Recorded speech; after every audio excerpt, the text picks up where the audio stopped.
Alright, car video on economics. Yeah, something different.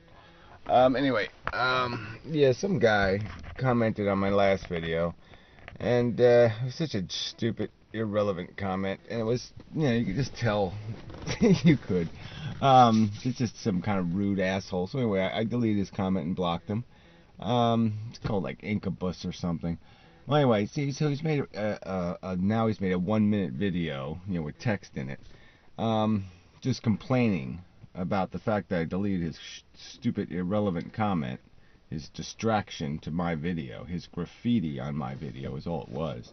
And you can tell his bent. He's like I said, it's rude and obnoxious and arrogant and all that crap.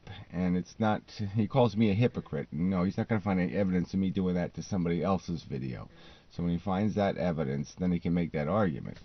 But he's not going to find it. But that's the irony of it. So he can make a 1 minute response video in text, complaining about being blocked, but he can't do that making his argument that somehow I was wrong about something when I wasn't. And that's really pissed me off. The first 2 minutes of the video completely covers everything he's arguing. It's just stupid. Anyway, so his point is that supply and demand dictates value, not work.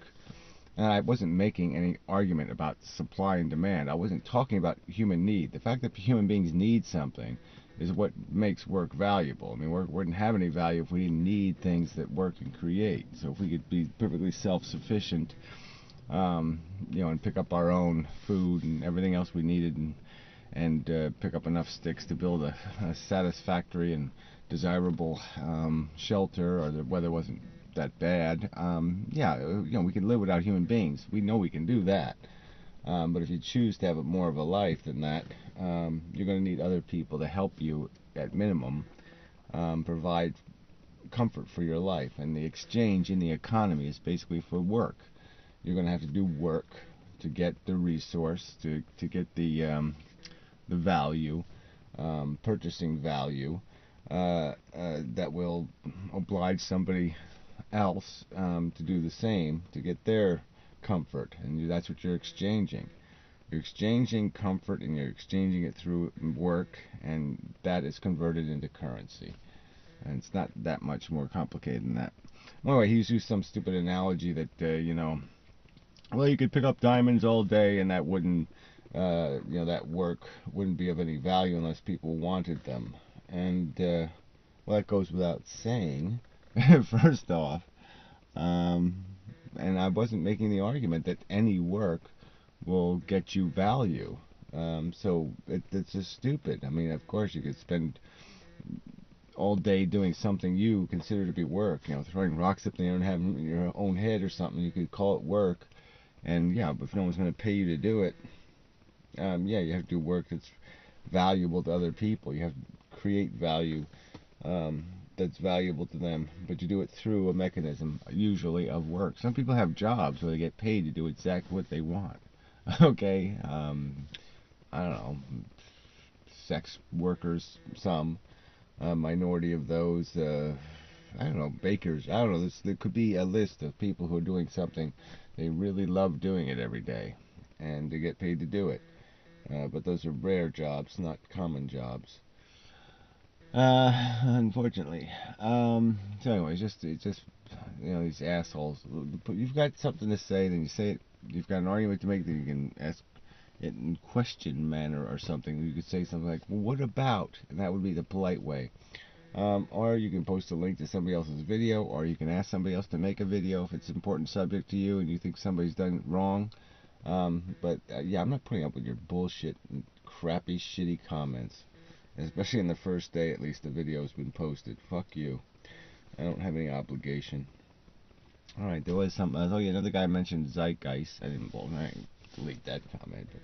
But anyway, that, Zeitgeist is old news in a way. I mean, it's a 50-50 thing. They use half their information as quality stuff, half the documentary is good, and then the other half is crap. And that's the way the two have been. The second one was much better, but the ending idea of this resource economy it's there's just too many inefficiencies in it. There's huge efficiency to having currency, and I'll explain this one more time. That currency is just basically a contract. That's all you want currency to do, is create a guaranteed contract, so we can do transactions with each other in real time, and what we'll get in return, it won't be some sort of IOU that we're not sure is going to be of any value because the guy's going to die or something else is going to happen and he's going to have some excuse. So through this mechanism of cash, we're able to make sure we get when we make an exchange with somebody, we make sure we get a guarantee of value in the future, because we have to, you can't realistically do this barter thing with things like houses and stuff that's not very easy to put in your pocket. So cash is really great for creating huge efficiencies. You don't want to do without it. You don't want a money economy. There's nothing wrong with money. The problem is just with ownership. So I guess that's again another thing to understand is when you own something, you basically own the past work that went into making it, or the future work it'll take to maintain it. But that's a different subject. But yeah, that's really the value. If I'm living in a house, the value of the house is in the work that the people did in the past. So again, we're back to work being at the core. That's the real substance of the value. And what we're trading with cash, you can trade old work or new work. You're trading value. You're trading that potential. And so, yeah, if you start creating pieces of cash like bonds, they're true IOUs. They have to be paid back. Where cash is created usually because a real asset goes into the bank and then cash comes out. A bond is just a purely an IOU. An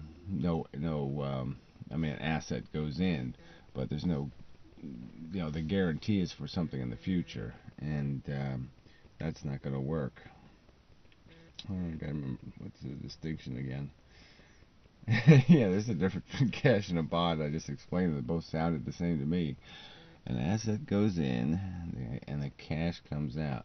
Well, I guess it's just the fact that the government can pay back the cash at any time in bonds. It can't be. It's not. There's too many of them, and they can't be paid back. The cash can be. It's realistic that the government still has enough money to cover the cash that's printed. But it doesn't have the assets to pay the load of the bond burden. So that would be the difference. But anyway, yeah, the problem is debt. Debt is what destroys the value of the currencies, and debt is created because people have ownership of past work, and they do commerce with that past work. It still has value. A house still has value.